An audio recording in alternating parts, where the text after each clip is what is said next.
By listening to my guests share how they are discovering their best self, you will discover the best part of you. And welcome back to Discover Your Best Self podcast show. Y'all, today I have a special treat with me. I have Demola The Violinist, and he is going to tell us all about his story. But first, I'll let him go ahead and introduce himself.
Let's stop here, right? I'll keep going. Yeah, he's gonna serenade us the whole interview. Right. No, that was awesome. So Thank you. Yes. And so let's jump right into it. First of all, that was amazing. I appreciate that. Yeah. And, tell us where you're from and tell us a little bit about your background. All right. My name is Demola. Call me Demola The Violinist. I'm from Nigeria. I was born in Lagos, the biggest and the best city in the whole of Africa. Y'all can be mad if you want to. But yeah, I was born in Lagos. I grew up in Lagos. Born to music-loving parents. My dad, loved music so much. My mom loves music so much. Both of them listen to jazz and pop and reggae, dancehall and classical music and every other genre of music. But I was very much exposed to music, even gospel music. I was exposed to all of this music at a very, very young age. Yeah. I think from birth. So I grew up loving music. Mm-hmm. How did you get exposed to the violin? I mean, because it's such a unique instrument. Yeah, the violin is very much unique. I never really thought it was a unique instrument. I just thought it was a blind instrument like that because it wasn't really doing anything for me. And I didn't see people like me playing the violin. Right. You know what I'm saying? So you listen on radio and on TV, you sing trumpets, drums, bass, the Prince on guitar and everyone. Yeah. So I liked those kind of stuff, and that was what I really wanted to do, sing and play and sing and perform. At a very young age, I would play, when we go to the village when we were young, our parents take us to the village. I and my brother used to entertain people. So I would dress every night, every weekend, Friday, Saturday, Sunday. I would dress like different African legends. Oh, and okay, sometimes cool. I would dress and then he would come out with drums and my cousins, and I would come out with a fake guitar and I would sing and play. And so that was our life. Me and my elder brother used to do all of that every time until we became teenagers and he started playing the piano in church, and we would do everything together, dance together, date the same girls, friends.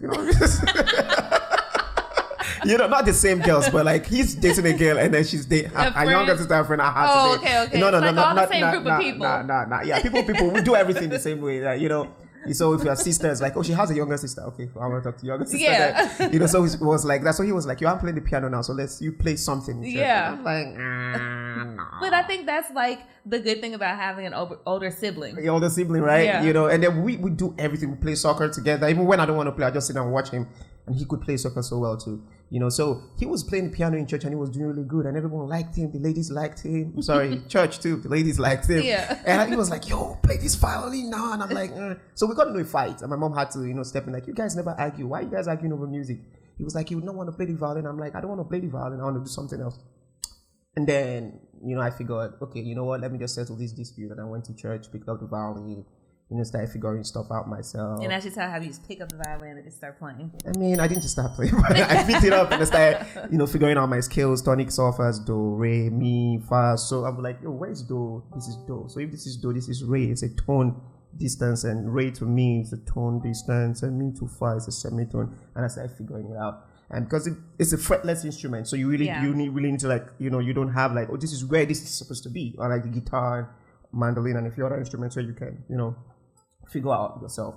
So I just, because you were already studying music, you come from a family that studies music. And they listen to music. They didn't. My dad and mom didn't know music. They didn't know like music theory and all of that. But you're in the home that music plays every day until they're sleeping. And then you wake up in the morning, and the first thing that you hear in the morning is Celine Dion. And then you wake up to, Bob Marley, or you wake up to Peter Tosh, or you wake up to, George Benson, or you wake up to Fela Kuti, you wake up to anyone, play, any of this music, So, but me as when I was in school, I think I was in my 9th grade, I took music class. I had 100% in that class because I was so interested in it. I was playing the piano. I loved it. And so I took it for a whole term. I think for that whole, first time, second time, and third time, I had 100% all through. Yeah. And then it stuck with me. I just wanted it, just like it. So my mom noticed that I liked it, so she bought me a toy keyboard. And then I would, play songs on it. And then she went to buy books. She didn't know what she was doing. She just thought. So I thought I wanted to be a musician. She was like, no, you cannot be a musician. You can't be a musician. Like, you can do it secondary. Yeah. But like, what do you want to make from me? Like, they didn't understand, African parents, you have to be a lawyer, doctor, engineer, something prestigious. Yeah. But you did very, very well in school, though, too. I mean, I did well in school. I did well in school. And I was doing very good in sciences. So I was representing my school in sciences. So my mom was like, having like 98% in sciences, and you're doing all of these whole quizzes, and you're representing the school. Musician? Like, I don't know. I don't see you. She didn't see until, I started playing the violin. And then all of a sudden, boom, I started playing in church. And anytime I walk up in church and I'm playing, everyone starts clapping. Yeah. Once I walk to like the altar, it's like time to play. Everybody's with the camera. Because church was a performance. Like that was to the point that the GO and the pastor of the church was like, yo, is Demola gonna play? Yeah, he's gonna play. Okay, so he's so, because I was not just like, in church, it's like, you'll be a minister of God and all of that. I had that in mind. But for me, I was entertaining people too, because I want you to feel good when I'm playing. So when I was playing in church, I'll play the hymns, and when they play the slow hymns, they play this. When it goes to the fast part, once I finish playing, everybody starts clapping. I was like, looks like, And then at that point in time, my brother was very good in piano. He was playing in church too, and he would just smile and be happy. But he never knew I wanted to take music as a career. Right. He didn't know that. Right. So your first experience, because you are a global artist. Yeah, say that again, please. 2 more times. I need to hear it. You're a global artist. 1 more time. Global artist. Yes, what's global up? Artist. Yeah. And so with that being said, how did you even get to, the opportunities that you had? How did that even happen for you to be able to go on these tours in different countries, and who did you meet? Yeah, I met a lot of thieves. I met a lot of extortioners. I met a lot of bad people. Yeah, a few good people, but I learned a lot from it. But when you say that, what does that mean? You met a lot of thieves and extortioners. What is that? A lot of people just want to reap from you. Yeah. They feel like, oh, this person is naive. He's young. He doesn't know what's up. He's small. Because how old were you? I was 14 plus when I started playing the violin. I just left high school. Yeah. And then you already finished with high school. I was done with high school. Yeah. And you were able, how did you finish high school at 14?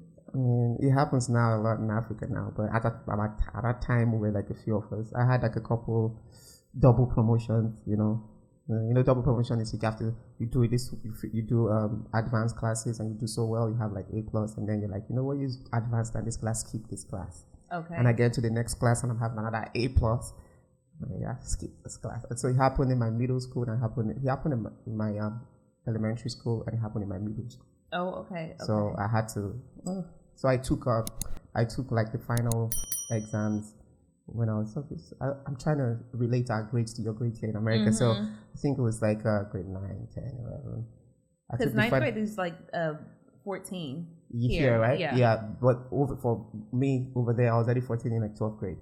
Yeah. If I was 11th grade, I took the 12th grade exam and I had all A's. So why do the 12th grade? You know what I'm saying? Why? Why do the 12th grade? Like, because I took my mommy was always like, okay, you know what, take this exam. So I was always doing like advanced whatever, and I was doing so good in school. So that was. So like, where did you finish? What kind of degrees do you have? I don't have any music degree, but I have like qualifications in music. I started doing like music exams.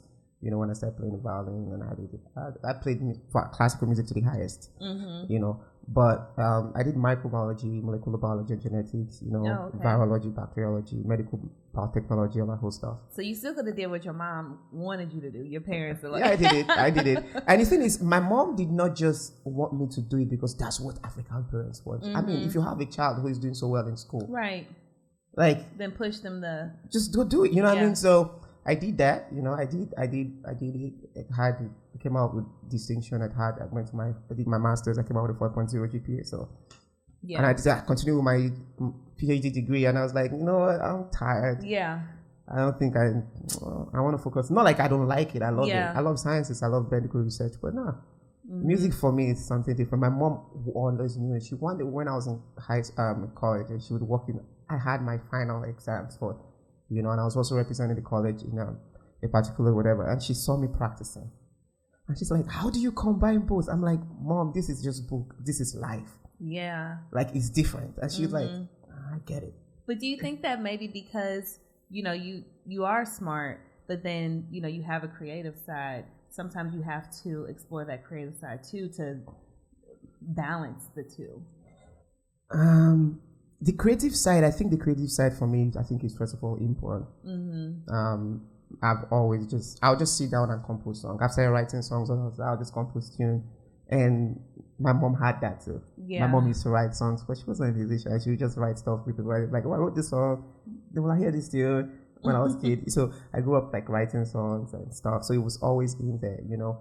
The smart side, of course, is just you use smart side. You've got to be street smart, you got to be book smart, you got to be all of that whole smart. And that's really was normal stuff, you know. You know, but the creative side, I think my creative side is what really makes me, because being book smart is cool. Like being an academician is cool. But one thing that I had while even doing molecular biology and genetics was the fact that I was creative on that side. Right. I look at a research. We did something in school, it's malaria research. I don't want to go into paramedicals and this whatever, but I had to come up with a specific research that would beat a few other things. I don't want to go into details, but and I had issues in school. And no, it's going to work. I'm like, it's going to work. Let's give it a shot. And I would give something a shot. I don't know if you know that, but I'll do something. I'll try, even if no one agrees with me. I'll go behind and try until it works. Until I give up. Like, this is not going to work, and I stop. Well, that's why you picked up the violin. Yeah, I think so. Was because you already had that within you, which is like, I'm, you know, when my brother is telling me I should try this, let me try. And then it was difficult. And then I was like, this is difficult. So now I want to know this stuff. Yeah. Because the more difficult something is, you know, once you acquire a skill in it, the world needs it. If you know what I mean. Yeah. So, you know, he's a I like that. Say that you know, again. the more difficult something is, you know, if you gain the skill, if you acquire the skill in that, the world searches for you. You know, if everything is easy, then you're not special.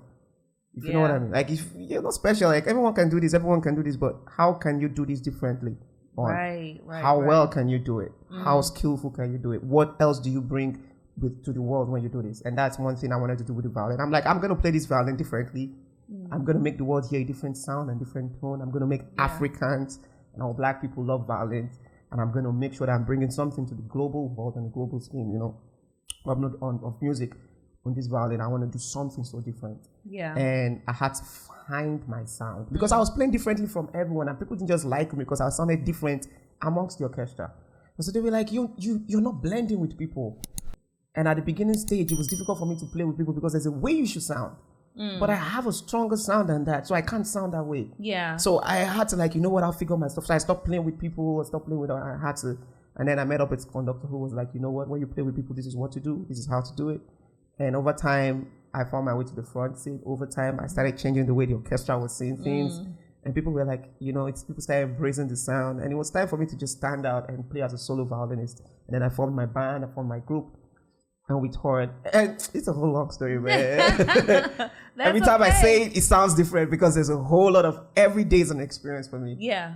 Yeah, You it's know? in the details, but that's okay, right? Because everyone's story, has such a rich background. Thank you. Yeah, that's Yeah, true. That's true. and so what? Tell us about your first experience playing in front of a large audience. The first time I was going to play in front of a large audience was as a that was my first gig. I was playing for it was a presidential dinner on the Independence Day of Nigeria, and then Nigeria is the giant of Africa. Every other African nation comes after Nigeria. You all can be mad if you want to be. I'm saying it again, but what happened was we had like the top presidents from Africa, the top presidents from Europe. They were all seated. Now, I did not know that this was the gig. This was my first gig. My brother's friend who was playing the violin was the one who introduced me to someone. They needed extra violinists. And he was like, yo, come to this. So they came to church and they heard me play. And they were like, this boy is so good. Yeah. He's like, yeah, he's my prodigy. He's good. He's good. And then, yeah, he's good. And he was like, yo, I need to teach you a few lessons before this gig. I'm like, oh. And then something happened. They had to travel for gigs. And something happened. The flight was delayed. So they couldn't come to the front seat. So I was in the second seat. They had to move me to the front. So all through the rehearsal, so the dress rehearsal, I was playing the phone. I didn't know these songs. So my first time playing songs. And they were hard music, like difficult music. Handel Messiah, picking up the difficult parts of Handel Messiah. And I was playing the first violin. First violin. That requires a lot of technique. I didn't have these skills. Yeah. So I had to sit down in the hotel. I'll go open my bedroom. Because I had like 4 guys or 3 guys and it was a big suite. I'll go. I didn't want to disturb them. I'll lock the room and practice from 12 to 4, 12 to 5 every night because we were there for like a week. I wanted to make sure everything was good. One day before the stuff, they're like, oh, the flight can't make it. So Demola, you have to play principal seat in front. First gig. I was looking at the presidents of nations right here in front of me. That's so much pressure. I told I was shaking. And I told myself, I'm like, you can do this, you can do this. If the flight was delayed for a reason, it's because you're supposed to play in front. It's your time. It's your and it was something to happen. So I did. And when it was time, the conductor said, hey, I'm counting on you. Because the other top players are not here, but you're the one who's carried this rehearsal this far. And then he had to mic me twice. 2 times. So they placed 2 mics like this over me. And I went, hey. So there was a particular time he was like, improvise, just solo, because there was a part where there was no, and you were, how old? I was 14 plus, and I think I was about to be 15. Yeah. And then I played, and I was just 6 months into playing the violin. Yeah, wow. 6 months. So when I played the instrument and it was done, we finished, the conductor lifted me up. His name is Bennett Ogwewi. He probably watched this now. He's based in London now. He lifted me up after the other. He's like, you did it, you did it. I believe in you. And the rest of the guys came after we were done with the performance. And so they chilled and did their own stuff. And everybody was like, who's that young boy? Because I had an afro. Who's that young boy? Who's that young boy? And that was it. Everyone started coming in, a lot of people in the industry were like, oh, you're good. And they were coming for shows and not pay me.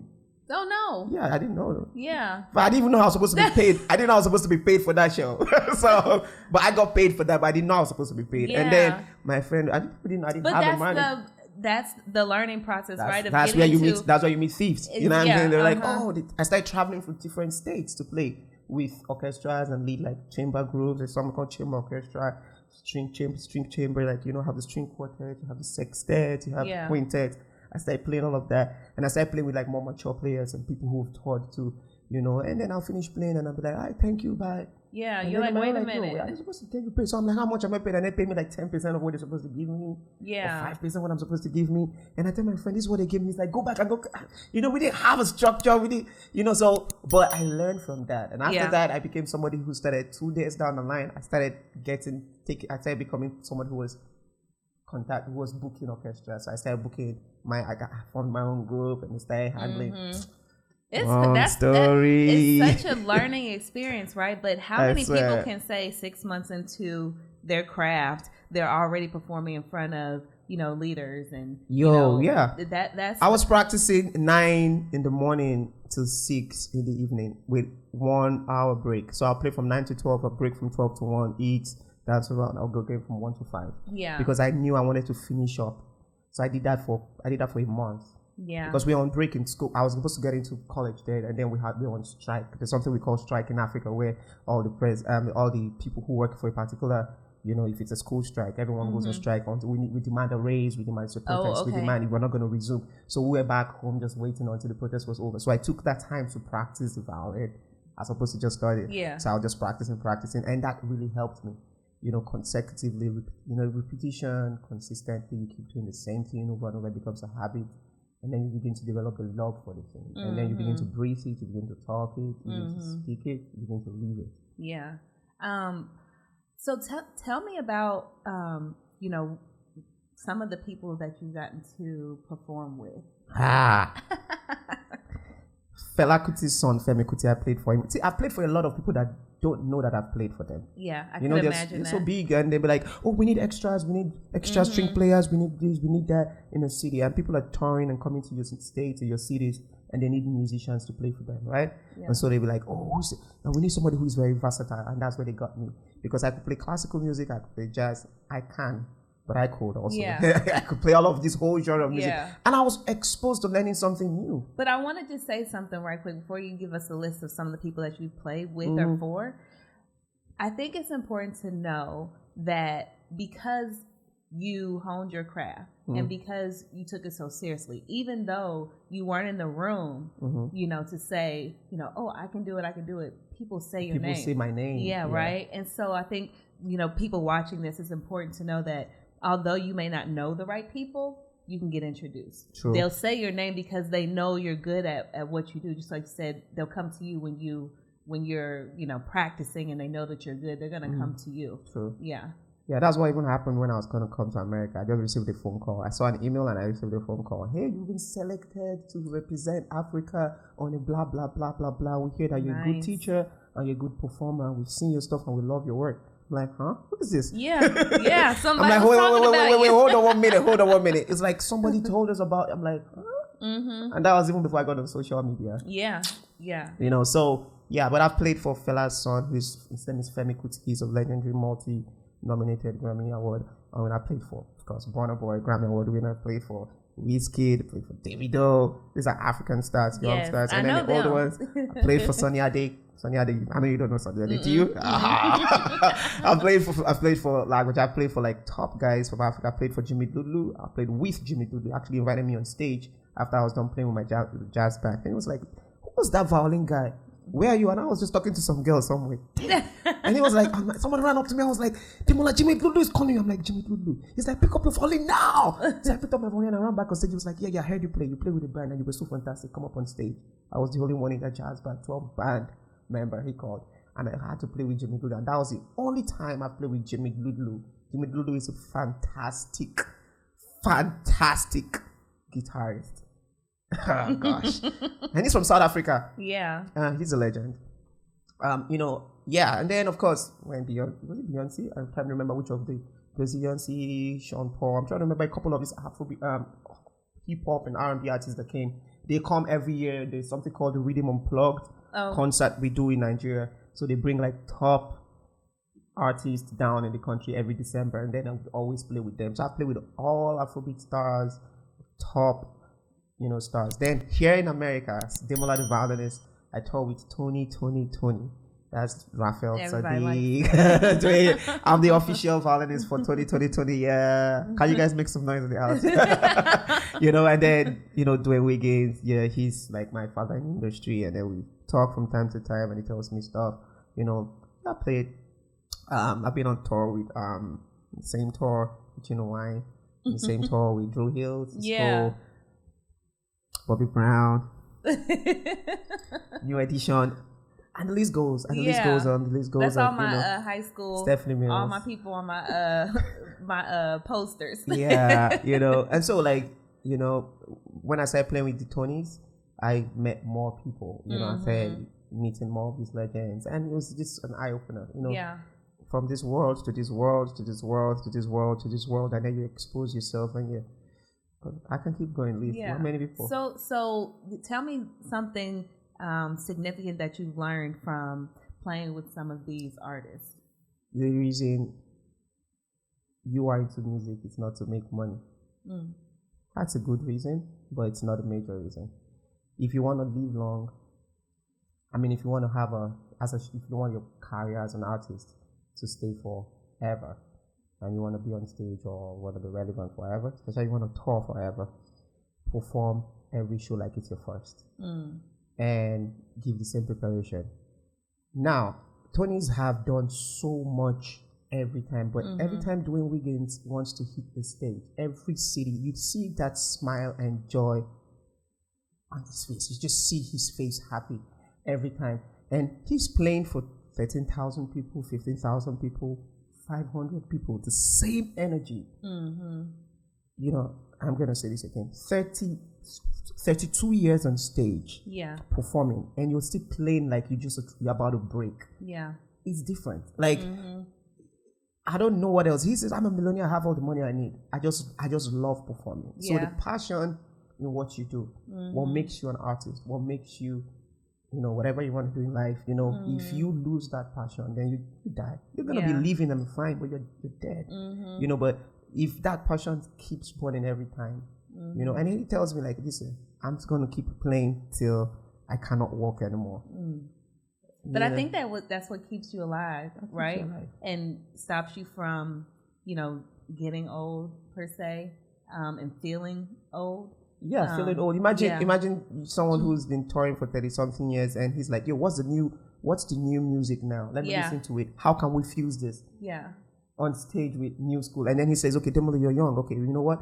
Play this. And sometimes we're on stage and we just freestyle for like 5 minutes, and everyone is like, oh, so I'm the new school and he's the old school. Yeah. But he's playing the guitar and he's vibing, and I'm bringing in the whole new jazz, everything, and he's playing it, you know, old school stuff. And sometimes we play new school songs and we just jazzify it, and everyone is just about to take off their shirts and take off their...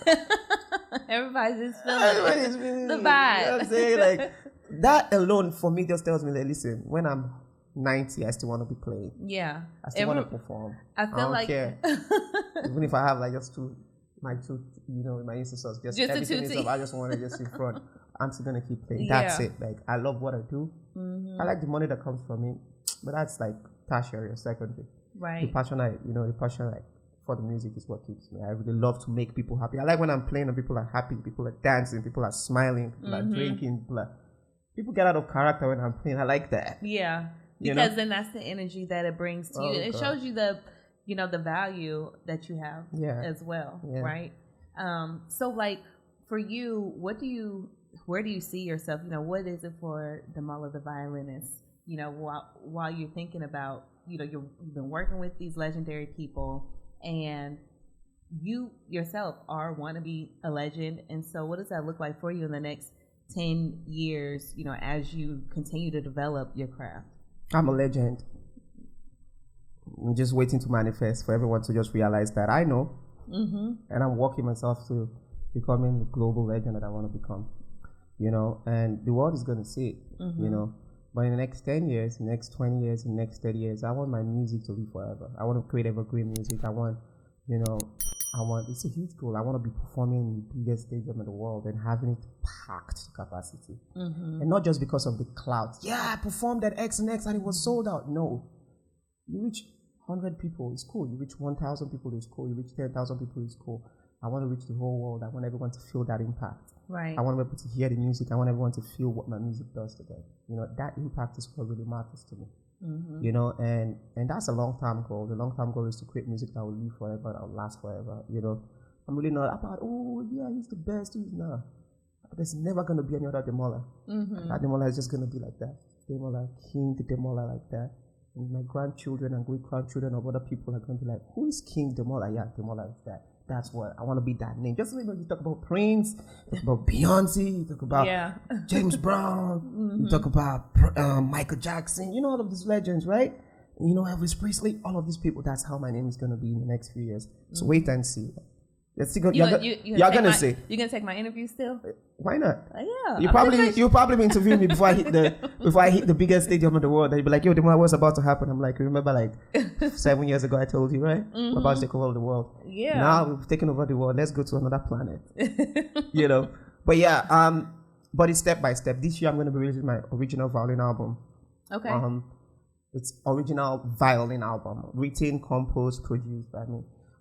It's crazy fire, and then I'm going to be dropping a cover album afterwards, and I'm going to be going on tour for it. Yeah, you know. And what cities are you going to go to? Of course, Houston #1, Dallas #2. You know, Austin, San Antonio, New Orleans. Yeah, New Orleans, Mississippi. You know, we're going to be in Detroit. We're going to be in New York. I'm gonna be in Seattle. They love me so much there. Really? Oh God, they love me so much. What's going on in Seattle? Oh God. So Seattle is a big music Yeah, city? they love me. Yeah. Okay. I've never been to Seattle. But they love me so much. Okay. Okay. Seattle, Tacoma, and then I'm gonna be in Oakland. Planning to also be in LA, of course, and San Francisco. Yeah. But yeah, a couple of other cities are gonna fall in. Cleveland, Ohio. We've been looking into it. So, okay. of course, I'm Baltimore. from Ohio. You gotta touch Ohio. We need to talk about how it's gonna happen. But yeah, that's the next step for this year, and then we have a vocal plus violin album coming out. I don't want to drop that this year, but I'm going to drop a few singles from it this year. Yeah. And it's fire. See, listen, my music is crazy fire. I'm not just playing. I'm serious about it. It's about to switch. I'm trying to do something that is different. Yeah. I'm doing something that's different, but I'm trying to do something that's going to switch the way people view instrumental music in the world. Yeah. And I want people to open their minds to new sound. But I think that's really awesome because honestly, when we're listening to music, right, a lot of the songs that we like, it's the beat that gets us. Yeah. It's the instrumental that is getting us, and then we're like, oh, what are they talking about? Yeah. So you're the creator of that. That gets that attention. Yo, with the violin, with the beat, everything, the way it's orchestrated, the way it's done. I'm bringing instrumental, like go mainstream right now. You don't hear any instrumental music. Now I'm bringing instrumental music mainstream. Yeah. That is it. That is what Demola is going to do. And I've started doing it. Yeah. Clap for me, yes. But I'm going to do it. Yeah. With this new album, people are just going to listen to it and be like, it's something that you can really relate to. But how does it happen? I don't know, man. It's just something that's fire.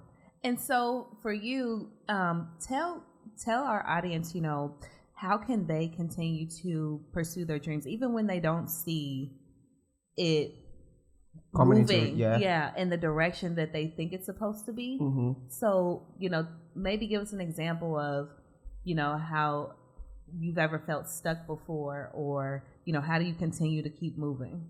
When you plant a seed, it just doesn't turn into a tree. Right. It takes a while. You have to water it, you have to do all of that. And then the first time my mom has a garden, and she gave me a seed of one particular vegetable, and fruit, and she asked me to plant it. And she'll tell me every time I go in the morning water it. So about 7 days, I'm like, Mom, this stuff is nothing is happening. I'm going to uproot it. She's like, no. So I was stubborn. I had to go uproot it. So I started digging the stuff out. And then I saw the roots all the way down. And I then went back to my mom and I called my mom. And I'm like, Mom, come see it. And she's like, I'm like, it has roots all the way down. She's like, yeah, it's going to take a while before it goes. I'm going to have to water this stuff every time. Cover it so that the birds do not eat it. So I had to cover it so that the birds do not eat it. I'm going to explain what that means. And then I had to pour more water. And every day I was so happy that at least I could see that something was going on. And then after close to 2 weeks, the first cotyledon came out. And then the second. And then it started sprouting. So it became, what does that mean? It means that in life, when you plant a seed, you need to do everything to protect it so that the birds do not take it. And sometimes what life does for you is to shield you from the birds without you knowing, so that you can grow and gain your roots before sprouting. So just perhaps something happens and you cut the cotyledons, the root is still there, it's still going to sprout. But a lot of people just want to bam, bam, bam, fast. And that's what's happening in New Age. You have a lot of artists who just blow up, boom, boom, 18 months, everyone. They're performing everywhere, and then Instagram, 1 year, 2 years, you don't hear them anymore. Because they're empty. They don't have that root. It's just, and it's not just in music, in every sphere of life. Everyone believes in quick success. I believe in growing into the legend I'm going to become. And whatever you're going to do, take your time. Protect yourself. Right. Allow life to take care of you. And then you're going to pass through hard times. Soil doesn't taste good. It doesn't feel good. Sometimes it's going to be dark. You know what it means for the seeds to be covered from everything? It means it's in its dark phase. Before it eventually comes out to the light. So it's going to take a long while before stuff happens. But just keep going, keep watering yourself, keep working on yourself, have the best people around you. I always thank God. One of the things I have in my life is I've been blessed with good people. I've been blessed with the right people. After learning, how to keep out the other ones. The thieves. Gone, oh God. Now you make me remember some shit. But the last question that I have for you is, how do you continue to keep discovering your best self? My best self, like I say, I was gonna say this. I think I said it sometime ago. I don't know.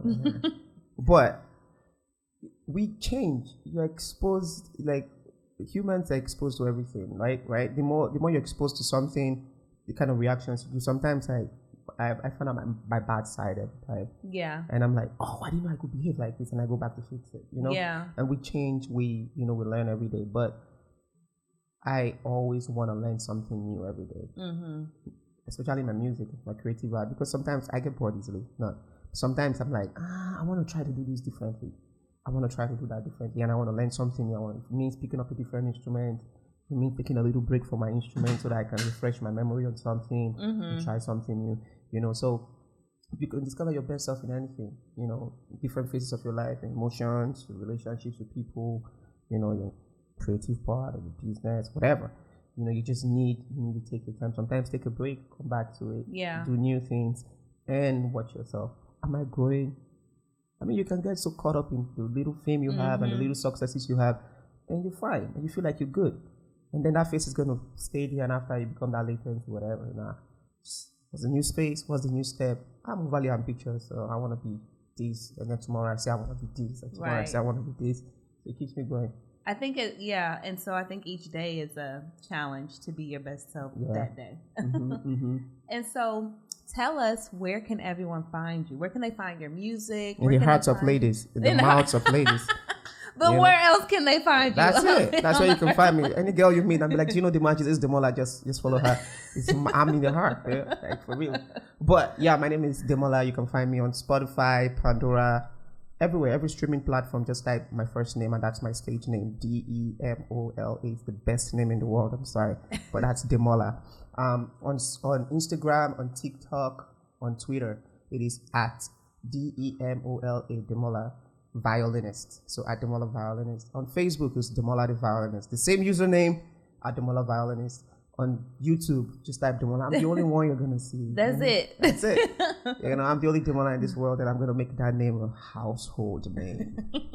Well, thank you so much. This has been such a pleasure. What's your name? My name is Shanice. Okay. Yes, I'm Shanice, and I am the host of Discover Your Best Self. Thank you. I know your name, though. I'm just fucking. Yeah. Thank you for having me on your podcast. Yeah, this has man. been It means a lot. awesome. And y'all, thank you for tuning in so much. Don't forget to follow us at Discover Your Best Self. Like and share. Don't forget to subscribe to the channel as well. Subscribe. Hit that red button. Hit the red button. Yeah, subscribe. Thank you so much. Thank you for having me. Peace out. See you guys. Thank you for listening to Discover Your Best Self. Don't forget to subscribe and comment. Follow us on Instagram at Discover Your Best Self.